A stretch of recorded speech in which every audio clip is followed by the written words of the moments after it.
This is Democracy Now!, democracynow.org, The War and Peace Report. I'm Amy Goodman. And I'm Nermeen Sheikh. Welcome to our listeners and viewers around the country and around the world.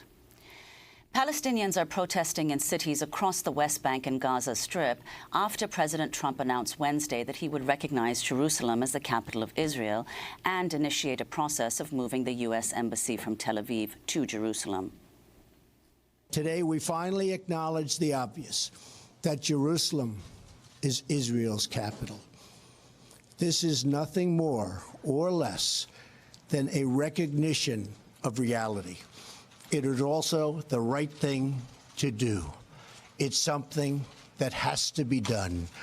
That is why, consistent with the Jerusalem Embassy Act, I am also directing the State Department to begin preparation to move the American Embassy from Tel Aviv to Jerusalem.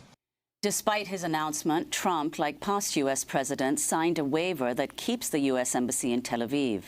This waiver has been signed by U.S. presidents every 6 months since 1995. White House officials say the waiver prevents a cut in State Department funding provided by the act until the new embassy is opened. The move is expected to take at least 3 years. Currently, 86 nations have their embassies in Tel Aviv. No country has an embassy in Jerusalem. Control of Jerusalem is one of the most contested issues between Israelis and Palestinians. The Israeli military seized control of East Jerusalem in 1967 and has occupied the territory ever since. Palestinians, however, have long seen East Jerusalem as the capital of their future country.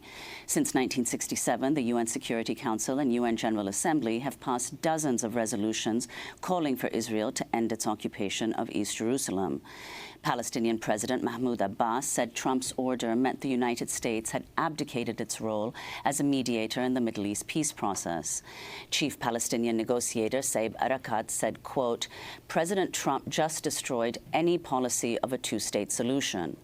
Abbas is in Jordan today for talks with Saudi Arabia's King Abdullah, who has come out strongly against the move. In a rare rebuke, Saudi Arabia's royal court said the order was unjustified and irresponsible. The Turkish president, Recep Tayyip Erdogan, said Trump had thrown the Middle East into a, quote, ring of fire. The announcement has also sparked a massive international backlash, with the Prime Minister of Britain, France, Iran, Jordan, Egypt, the Arab League, and other nations also criticizing the move. Meanwhile, the Israeli Prime Minister Benjamin Netanyahu, alone among world leaders, said publicly the move was an important step toward peace. I would like to use this occasion to announce that we are already in contact with other countries which will issue a similar recognition. I have no doubt that the moment the American embassy moves to Jerusalem, and even before then, there will be a movement of many embassies to Jerusalem. The time has come. Welcome to Jerusalem, the capital of the Jewish state of Israel. If you weren't aware of that until yesterday, you are now. But we have been aware of it for 3,000 years.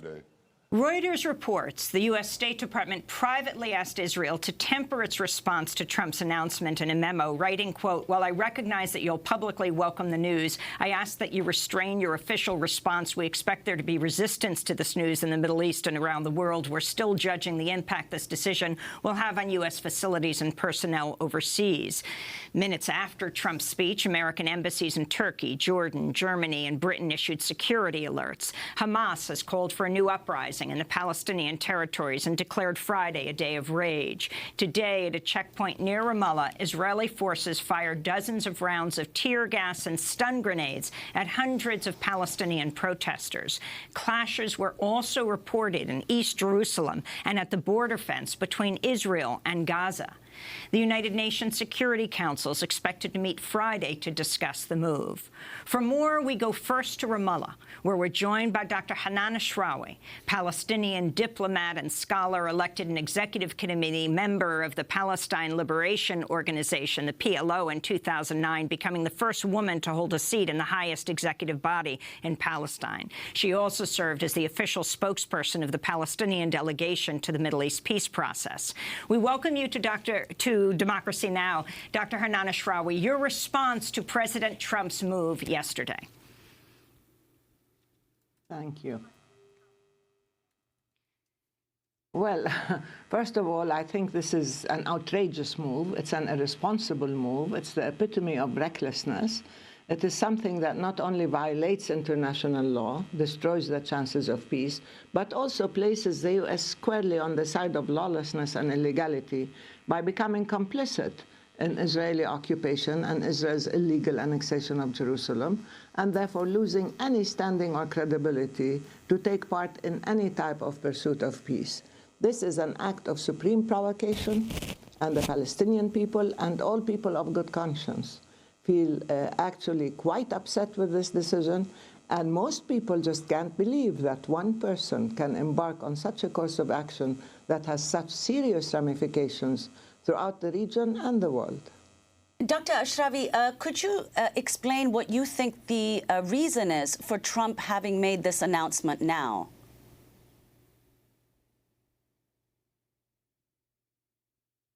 Well, there could be many, many reasons. One could be lack of knowledge of what's happening, lack of depth of perception, lack of analytical skills. Another could be the team he's put together that is so incredibly pro-Israeli that they do not make sense when it comes to approaching peace. It could be also that he has domestic problems, and this is another diversionary tactic for which other people will pay a very heavy price for a very long time. Because he is in trouble, or it could be because he wants to pander to what he calls his base, the extreme Zionist evangelicals or AIPAC and their ilk, the extreme right-wing ideologues who are pro-Israeli. All these are no justification. All these are very flimsy and cheap excuses, frankly.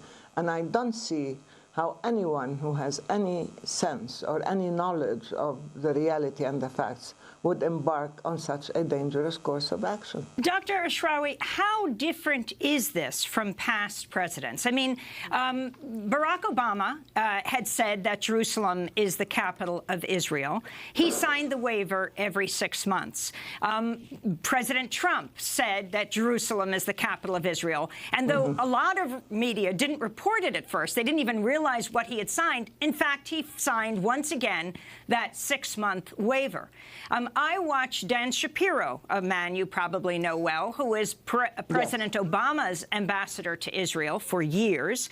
And when he was asked on CNN what he thought, he said he didn't think this was a bad idea. In fact, he thought the mistake was that Donald Trump had signed the waiver. Why not just follow through and move the embassy to Jerusalem? Your thoughts? Yeah.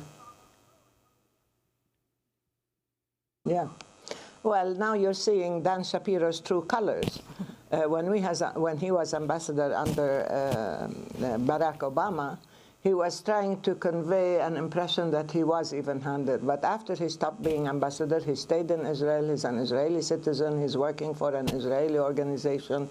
And so his true colors are out there. He is incredibly pro-Israel and Zionist to the point where he's trying to outdo Trump. Now, with Barack Obama, I mean, he himself started on a course of action to stop settlement activities and to find just peace. But then the Israelis took all sorts of preemptive actions in order to put him on the defensive by calling him, you know, Muslim or anti-Israeli. He had to prove his credentials always to Israel by saying he's taking measures that would undermine American-Israeli relations and so on. So he backed down on the issue of settlements and Jerusalem, and he spent 7 years of his tenure trying to prove he was good for Israel, to the point where he gave Israel more funding, more support, more military support, and committed pledges of $38 billion to Israel before he left office. But at the last minute, he actually took one step where he refrained from vetoing UN Security Council Resolution 2334 that calls Israeli settlements illegal and calls on Israel to withdraw and to stop its settlement activities everywhere, including Jerusalem. We're going to continue this discussion after break. We're speaking to Dr. Hanan Ashrawi, Palestinian politician and scholar. When we come back, we'll expand our discussion to East Jerusalem and here in New York. This is Democracy Now! Back in a minute.